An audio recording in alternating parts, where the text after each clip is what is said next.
Of the thousands of new television shows that premiere every year, only a few have success. This is not to say the rest are good shows, but sometimes even good ones fall through the cracks. Whether it is due to bad timing, bad marketing, or just plain bad luck, sometimes the best shows do not get the credit they deserve from the critics or the viewers, or both. In today's video, we're taking a look at 10 best underrated TV shows. Watch the video till the very end to find out which shows are underrated. Number 10. The Orville. The Orville is a satire sci-fi space comedy brought to us by Seth MacFarlane, the creator of Family Guy. Critics didn't really like Seth MacFarlane's The Orville, but audiences end up loving it. Set 400 years into the future, The Orville focuses on a mid-level exploration ship and its eccentric crew and its captain, Ed Mercer, who's portrayed by MacFarlane himself.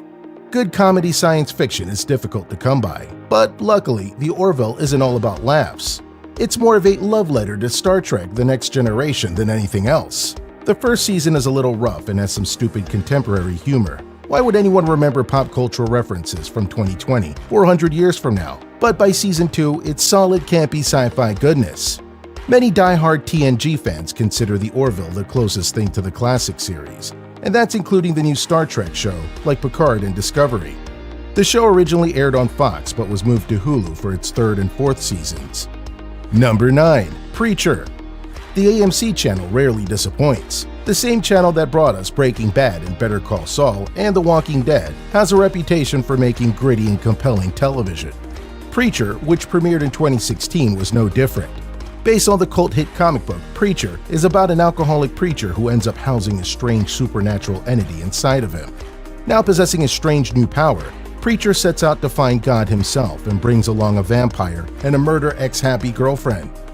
For fans of dark comedies and supernatural shows, Preacher is definitely worth giving a shot. It's strange, gory, and a whole lot of fun. Number 8. Bored to Death. Running on HBO from 2009 to 2011, Bored to Death stars funny man Zach Galifianakis, Ted Danson, and Jason Schwartzman was a gem of a show that never saw the recognition many thought it deserved.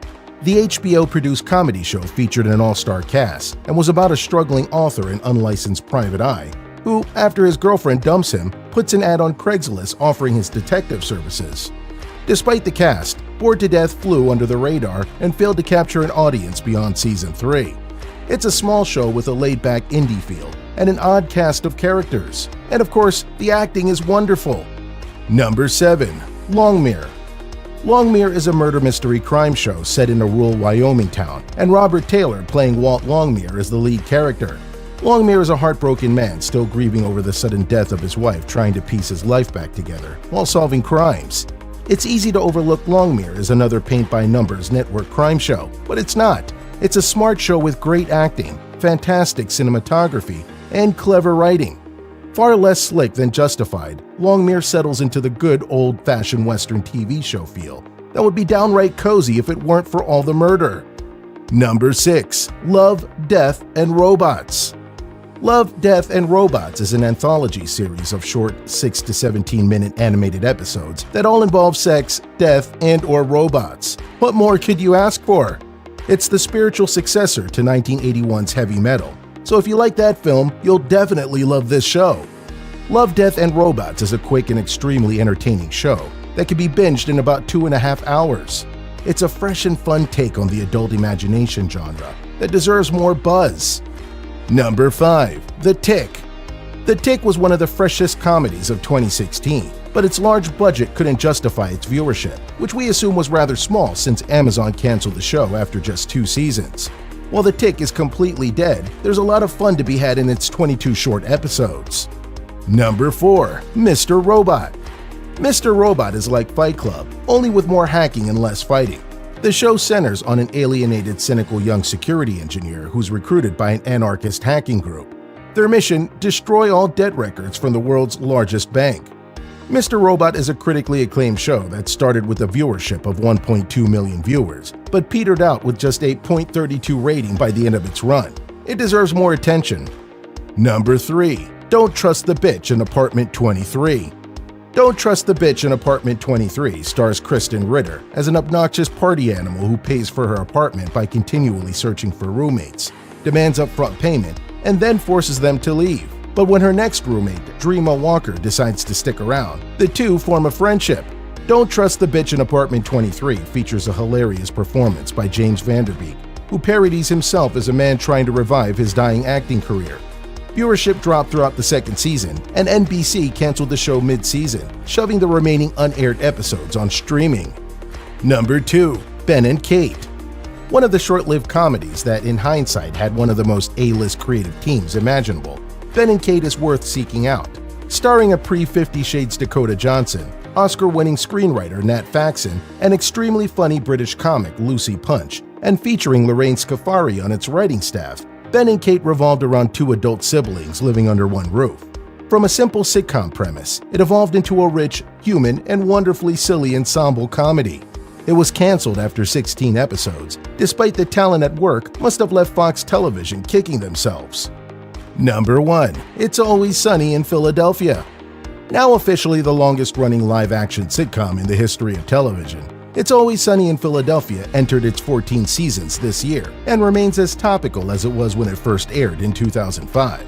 It has never hesitated to address sensitive and pertinent subjects such as #MeToo and climate change. A majority of the nominees contesting for the Outstanding Comedy Series at the Emmy Awards this year hint at the genre's elastic progression, with shows like Fleabag, which taught us the art of female copying, and Barry, a series about hitman-turned-actor suffering from an existential crisis. It's clear that limits of what could be categorized as comedy are ever-changing. But even with this shift, there is one show that doesn't get the mainstream recognition it deserves. Now officially the longest-running live-action sitcom in the history of television, It's Always Sunny in Philadelphia entered its 14th season this year and remains relevant and evergreen as it was when it first aired in 2005. Often regarded as Seinfeld on crack for its cast of deplorable characters, Sunny always happens to be one of the most criminally overlooked satires of the decade, having received 0 Emmy nominations over the years, despite its cult status. From the very first season, we see the gang tackle America's gun epidemic, jihad, solve the North Korea crisis, turn into racists, and exploit the mortgage crisis. We also see the sole homosexual character of the show, Ronald McDonald, or Mac, leading a crusade against gay marriage because as a devout Christian, he doesn't know which side to pick. Almost every episode follows the same template. The gang invents newer and more outrageous ways to talk about some of the most sensitive issues of our time. The gang has always been willing to push the boundaries of what it's okay to laugh at, while also making sure to never stray from the target of the joke. Charlie Day, who apart from starring in the show also co-writes it, explains their brand of humor by saying, quote, "If it's funny, it's not offensive, and if it's offensive, it's not funny," end quote. That is the true philosophy of the show. There is no too far in comedy provided the joke targets the right people and lands on time. So which of these underrated shows are you a fan of? Sound off in that little box called the comment section below. Thanks for watching, and we'll see you in the next one.